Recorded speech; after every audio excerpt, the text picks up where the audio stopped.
જય માતાજી। આજે આપણે બનાવીશું સોયાબીન વડીના મંચુરિયન, જે મંચુરિયન જેવા જ થાય છે।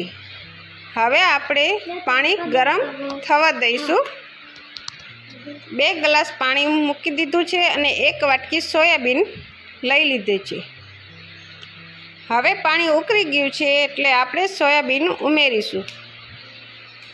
સોયાબીન ઉમેર્યા પછી મીઠું ઉમેરશું અને પછી ચારીમાં કાઢી લઈશું। આપણે સરસ રીતે સોયાબીનની વડી બફાઈ ગઈ છે।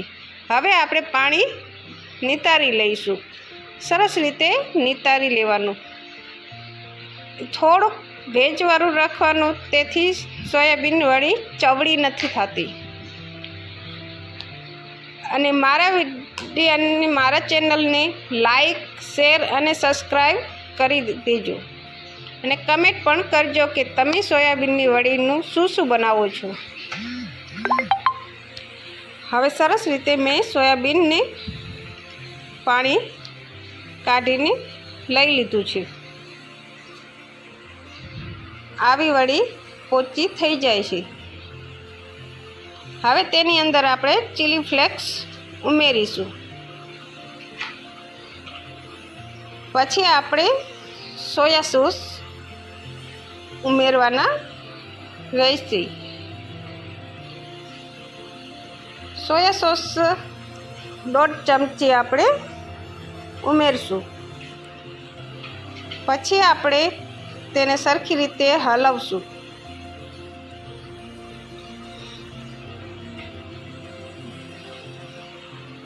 પછી આપણે તેની અંદર કોર્નફ્લોર,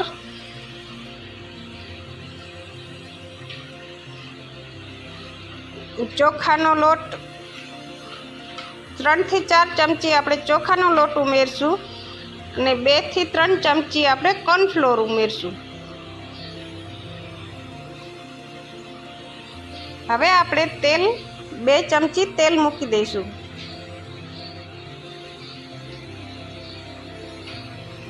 તેલ ગરમ થાય પછી આપણે તેની અંદર સોયાબીનની વડી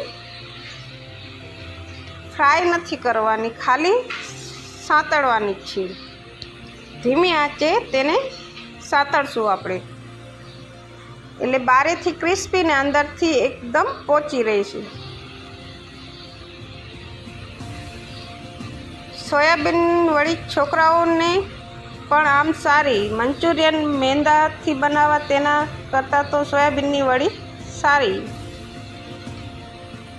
હવે આપણે એક કઢાઈમાં તેલ ગરમ મૂકશું અને પછી આપણે તેની અંદર આદુ મરચાંની પેસ્ટ ઉમેરશું, તેને સાંતળવા મૂકશું। સાંતળાઈ જાય પછી આપણે તેની અંદર કેપ્સિકમ, ડુંગળી અને લીલા મરચાં ઉમેરીને સાંતળશું।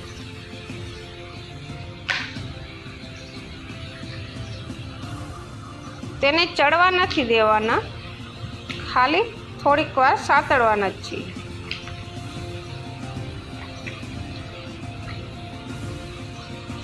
પછી આપણે તેની અંદર મસાલા ઉમેરીશું।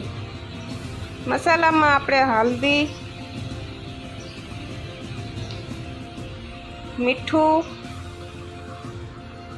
ધાણા જીરુંનો પાવડર, લાલ મરચું અને સરખી રીતે હવે હલવી લઈશું આપણે। હવે તેની અંદર આપણે સોસ ઉમેરીશું।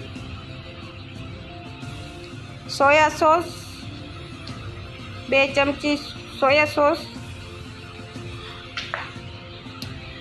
ગ્રીન ચીલી સોસ 1 ચમચી,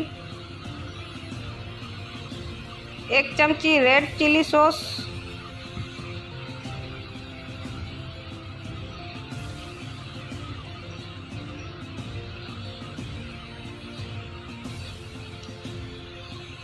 તમે માપ લઈને કરી શકો છો। મેં એમને ડાયરેક્ટ નાખ્યું છે અંદાજે જ। હવે 2 ચમચી ટમેટો સોસ ઉમેરી દીધું છે।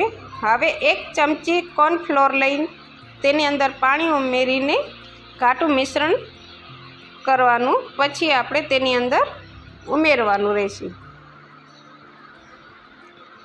હવે આપણે સોયાબીનની વડી તેની અંદર શાકની અંદર ઉમેરી દઈશું.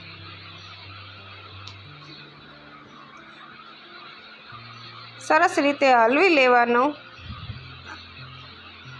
અને હવે આપણી તૈયાર છે સોયાબીનની વડી. સોયાબીનના મંચુરિયન પણ આપણે કહી શકીએ. સરસ રીતે બની ગયા છે. ખાવામાં પણ એટલો જ સ્વાદિષ્ટ.